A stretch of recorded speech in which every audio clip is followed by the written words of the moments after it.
Free, Chris, for the 1,200 metres. They weren't loafing.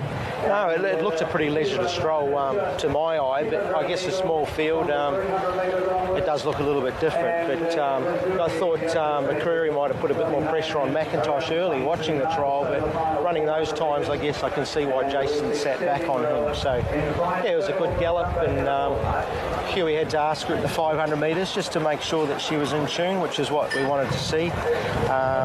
As you can see, race conditions and trials, it's very hard to simulate, but I think they've done a pretty good attempt with it there. Well, today was the day she was going to run in the Apollo, so you've got to race into her going into the Chipping Norton. So the key now is not to overtrain her in between. We've got to remember that she's had a pretty solid trial today, simulating a race, so we won't be panicking over the next 2 weeks. I know where she's in or where she's now. I'll have a talk to Hugh soon, see how she is when she comes back in terms of how much she's blowing and how long it takes her to cool off after the race. So a lot of things to consider, but I think in 2 weeks' time we'll have a horse ready to run a solid mile race, and as the public expect, they expect her to win each and every time she races.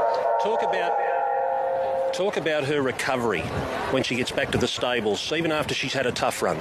Normally pretty good, and a good way of finding that out is how she leaves, or how much food she leaves after a race. So a good sign is a clean feed bin. If they're going home eating up after a race, then it's a big help to say that they've come through the run or the trial very well. Here comes Huey coming back to the crowd. And we'll keep recording, guys. This is the most important part for you, to get this feedback from your jockey who knows us so well. It's a bit like Fred and Ginger, isn't it? Yeah, it is. Not a lot of words get said, but just body language, you can tell. I can see the horse is very happy there. She's having a good look around. She's not stressed at all, and she's enjoyed the day out. So that's a very positive sign. And then obviously to get the word from Hugh that she's spot on. I don't know if he'll give us a little she's apple sign, but we might get something out of him. All right.